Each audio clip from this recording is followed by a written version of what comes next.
The cast and guests of Inside IOST do not intend to convey investment or financial advice. Please do your own research before choosing to buy or sell any digital assets or cryptocurrencies.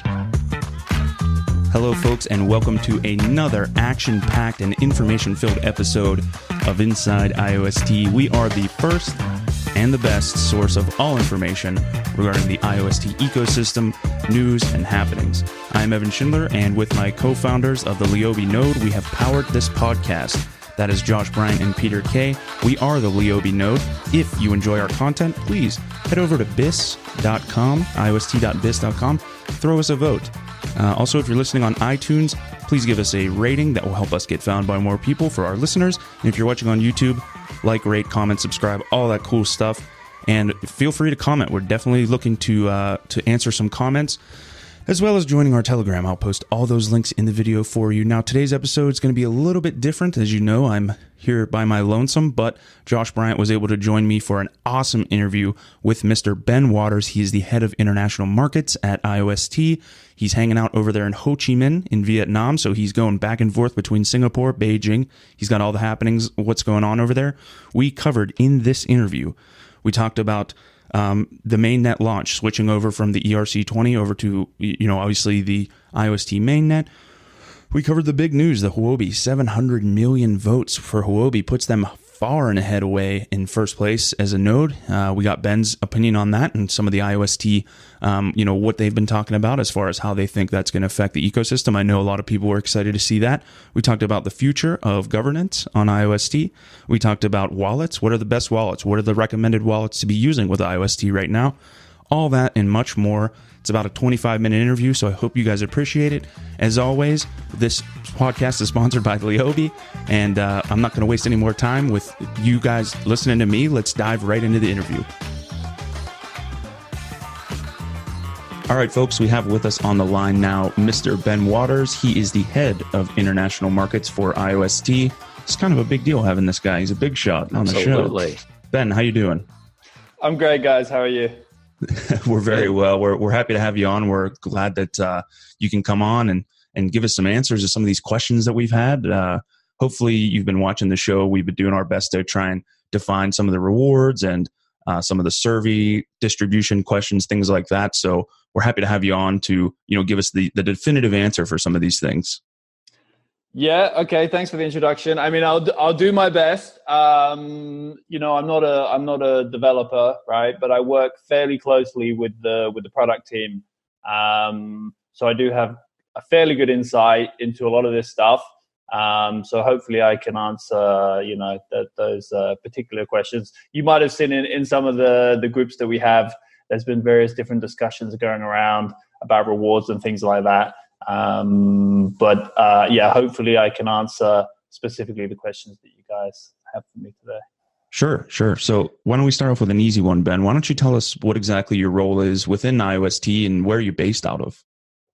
Okay, yeah, that's a good question. I joined IOST pretty much the beginning of 2018, just after the raise and the launch of the initial project.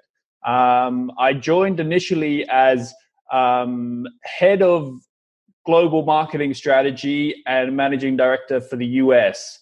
So actually I was in San Francisco. I was based there most of 2018, basically overseeing the setup of the operation there, and creating awareness for IOST, partnerships and that type of thing over in the US. I spent a bit of time in Europe, and now I'm currently based in Asia, basically between Beijing and Singapore. Working quite closely with the Beijing team as well as some of the guys in Singapore. My role as head of international markets is somewhat as it sounds. I pretty much oversee everything that's going on outside of China, Japan, and Korea.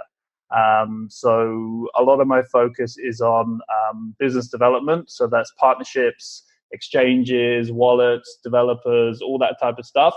I interact quite a lot with you guys and all the other Servi nodes that are on the network. So that's kind of a part of my role as well. And then I also do still work quite closely on marketing, strategy, those types of things. So I work with our PR agency, who's based out of Singapore. and those types of things as well. So on top of that, there's a lot of operational stuff that I deal with, even like a bit of finance and HR and recruitment and all that type of thing. Cool. Great. Well, thanks for the intro. On one of our calls with all the nodes, you said that you had a role in designing the contribution reward system. And so I'd like to talk about that today. Can you talk about, what your role was in that, what you think the strengths of the system are, what the purpose was, and how you designed the contribution reward system? Yeah, sure. So, I pretty much took the lead in designing that. I worked with, of course, the product team, as well as Jimmy, the CEO, and Terry, our CTO.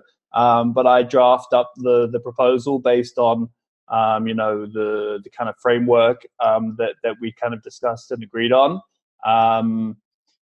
I'm pretty happy with it.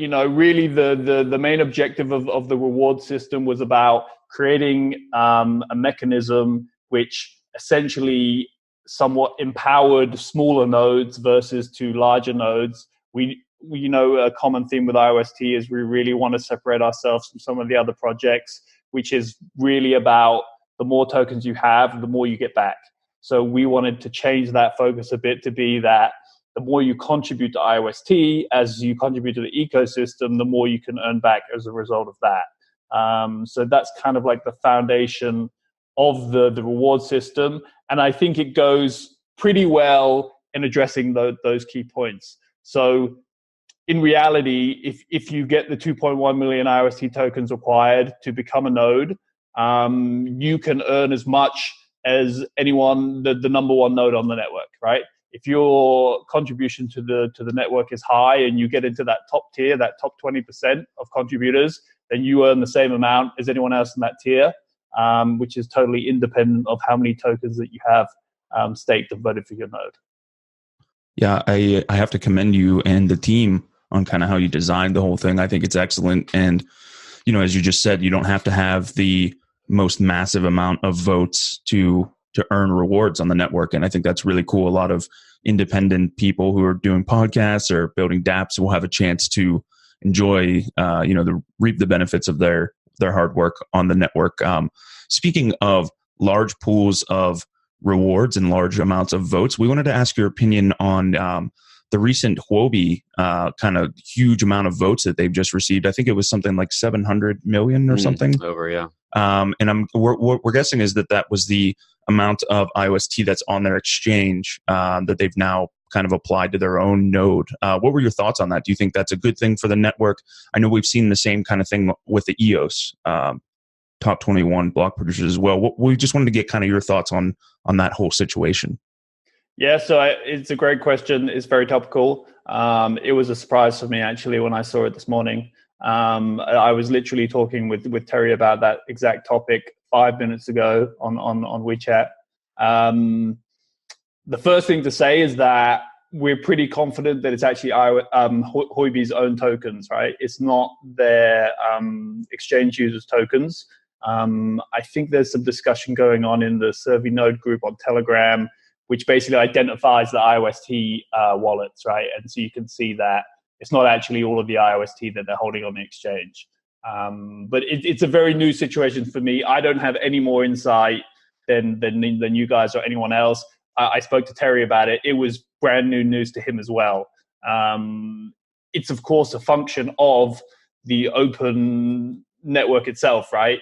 These guys have created a node, and I don't know how much you know about the Huobi pool, but essentially it's for that specific reason, right? To pool people's pool people's tokens and things like that. So if that's what's going on, that may be the case. Of course, we can't restrict too much in terms of we can't tell them that they can't do that, right? Because they're playing by the rules, and the rules are the same for everyone. But I do think it's somewhat addressed by the proof of believability consensus algorithm anyway.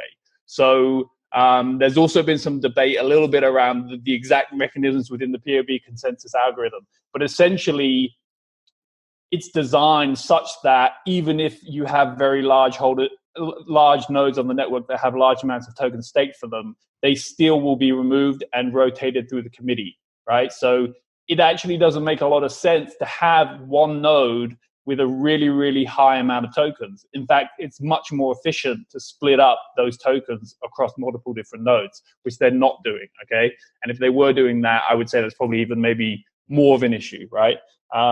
Because the reality is, and this is something I was just talking with Terry about, that the block production rewards are capped at 1/17 of total. So you can't earn more than 1/17 of the total block production rewards available, right? So what you're essentially doing by putting all of these tokens on one node is you're just going to hit the cap, so you're not really benefiting from all the extra tokens.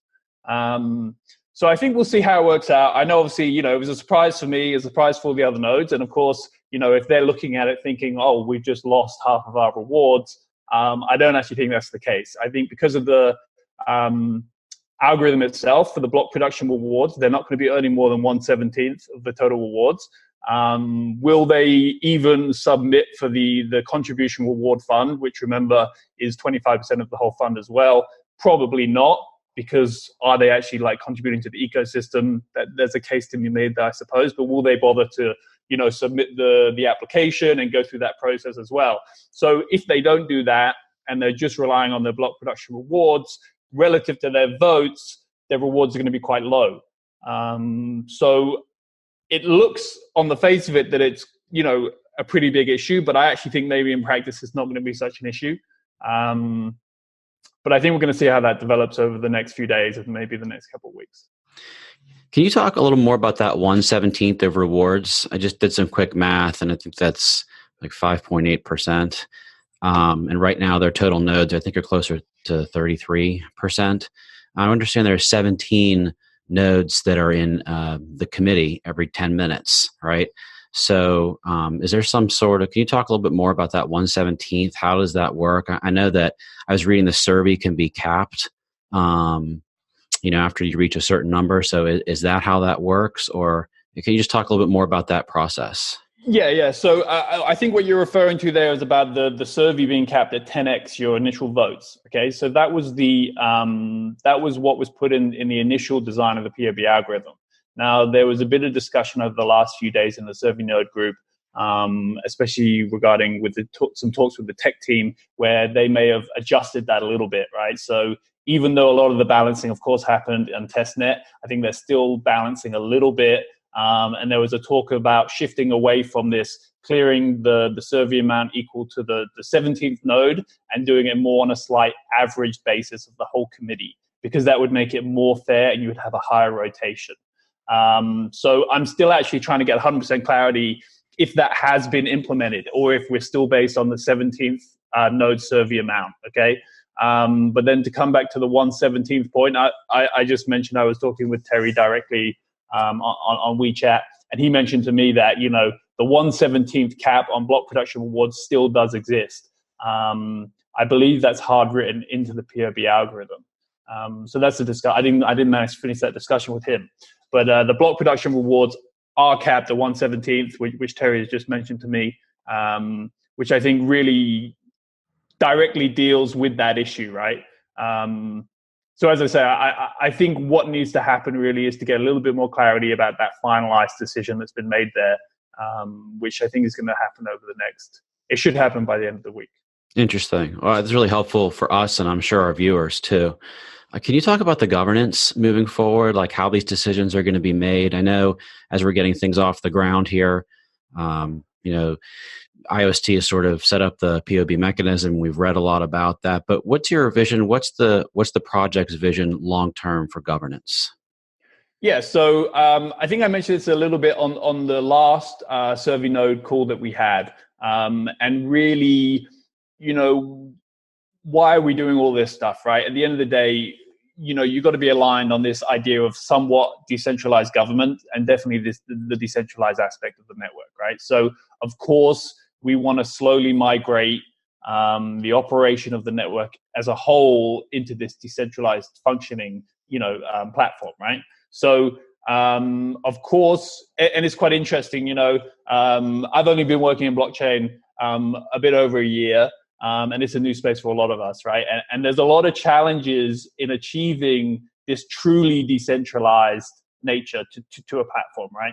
And of course, we have I think we have pretty much achieved a lot of the decentralization of the nodes, especially with this initiative that we've run. We have over 200 nodes now. 70 of them at least are running servers already. So already we can say from that respect we're more decentralized than EOS and Tron and other projects. But if we're talking about decentralized governance, it's more tricky, right? It's quite a challenge in some regards. I've always been a keen follower of Decreed, and I think that's quite an interesting project where they're essentially trying to decentralize. It's a hard fork of Bitcoin, right? And they're trying to decentralize, put that decentralized governance on top of it. And there's a lot of challenges there as well, because ultimately someone has to make a decision, even if it's decentralized. Someone's got to make a decision around the decentralization, right? So there's always this kind of centralized aspect to something, which is always a bit of a challenge. So that's kind of the big picture for things. But how I see it developing with IOST, I definitely think in terms of the decisions that affect participants on the network, that needs to happen in a decentralized way going forward. So it's kind of obvious how we can achieve that, right? So it's making a few key decisions about how much voting power do participants in the network have. So do token holders get to vote on proposals? Do nodes get to vote equally, or do they get a weighting based on their votes? So personally, I think that there needs to be, people shouldn't be able to vote just on the total votes that they have, and there should be a balancing mechanism like we see on the POB consensus as well. Should people with more votes get somewhat of a weighted higher vote? I think probably yes. I think the more kind of skin you have in the game, perhaps these decisions will affect you more, and therefore you should have a somewhat more weighting. If we're talking about certain decisions, we could talk, for example, about the contribution system. So let's say a very simple decision would be, how frequently do we do the submissions and the payouts, right? So currently we've agreed on a quarterly. So let's say someone from the community or a node said, we want to change it to a 6 month, right? Or something like that.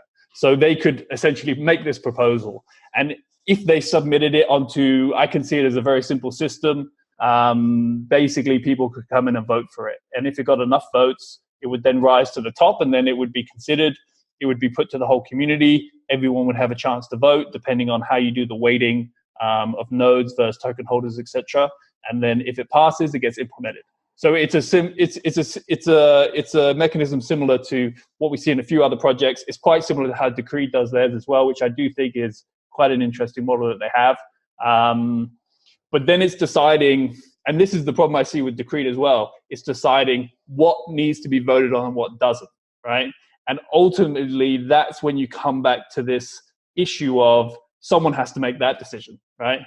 So you're always somewhat drawn back to someone having to make a decision whether it should be decentralized or not, right? Which is the challenge. But I think we're going to see how that develops going forward. I think as the ecosystem grows and it gets bigger, then it has to become decentralized, right? Because the more people that are involved in it, the more people, these decisions are affecting more and more people, the larger the ecosystem is. And therefore, of course, it requires more decentralized governments going forward. But that's kind of like a top level kind of answer to your question. But I think we're not going to see too much movement on the implementation side of it for probably the next 3 to 6 months. Ben, in a lot of the IOST Medium articles, we've seen sort of at the bottom, they are always asking for suggestions or proposals, especially for decentralizing some of these things. Contribution rewards comes to mind. What right now is the process for nodes or even for voters to submit a proposal or a suggestion to make a change or to create some sort of decentralized mechanism?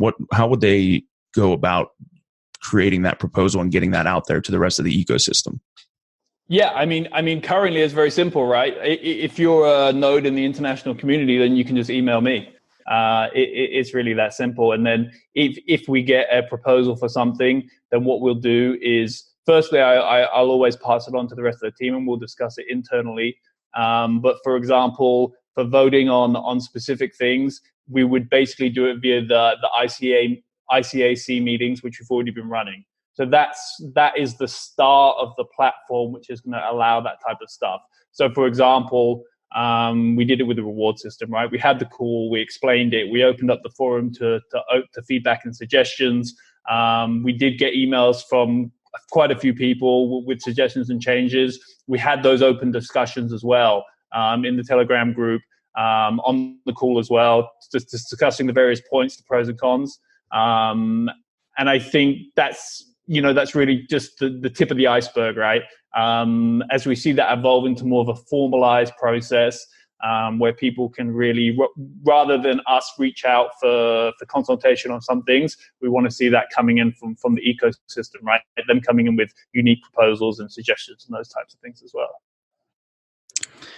Ben, can you talk about on BIS right now? I think a lot of people have voted their tokens through that platform. What are the next steps going to be for, and I was on there yesterday and I saw there was an option to redeem, but I'm not exactly sure what that means. And then when the votes will release, kind of what are the next steps here over the next week or two?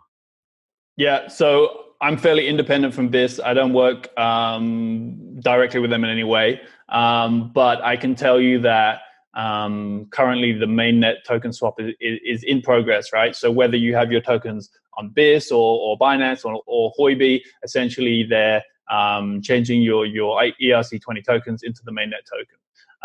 For BIS specifically, if you deposited for the early bird rewards and you staked and you voted, then they're going to be automatically transferred onto the mainnet tokens. They're going to be automatically restaked for the node that you voted for. And you're going to be able to unstake and withdraw the tokens, the mainnet tokens. I believe the first day that's going to be available is March the 19th. Excellent. We'll have to continue monitoring that and see how smooth the transition goes. I know you guys have been working hard. Ben, I just wanted to ask you one more question. I know we're kind of running out of time here.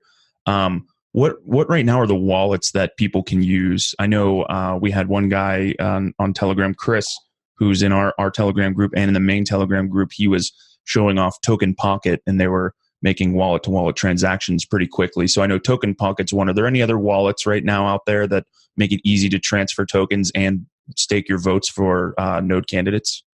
Yeah, so this is a discussion actually I was having with Jimmy and Terry earlier today, which is what are the wallets that are basically ready and we want to be talking about. There's two that we want to be talking about right now because we feel that they're the ones that are currently ready. There's quite a few others in the pipeline, but Token Pocket and Kobo Wallet are the two. I think Token Pocket has done quite a lot and they've moved quite quickly. I was just talking with someone else earlier today, and they were saying that from today, basically now or 2 hours ago on iOS, you could get your mainnet tokens, your IOST tokens via that wallet. For Kobo Pay, I'm not exactly sure, but I'm pretty sure that's now operational as well. For Android users, it's Wednesday for Token Pocket. Awesome. Anything else for the man, Josh? I don't think so. Thanks for joining the show, Ben. It's been a great interview. Thanks for having me. You've cleared up a lot of things for us, and I'm sure our viewers too. Great. Yeah, I'm glad I could help. As I say, it's there's a lot going on. We've all been super busy. I think Jimmy's given up sleeping, to be honest. He messages me at 4 a.m. in the morning or something. But yeah, I mean, it's a pleasure. We really want to appreciate everything you guys are doing. We love the videos. We love all the contributions we see to the IOST ecosystem, and just thanks for everyone for giving support for IOST. And we hope you guys stick with us. And we see a great 2019. All right, we're looking forward to it. Ben, thanks for joining the Inside IOST podcast, and we'll definitely be in touch. Thanks a lot, guys. Have a good one. Bye. Cheers. Cheers.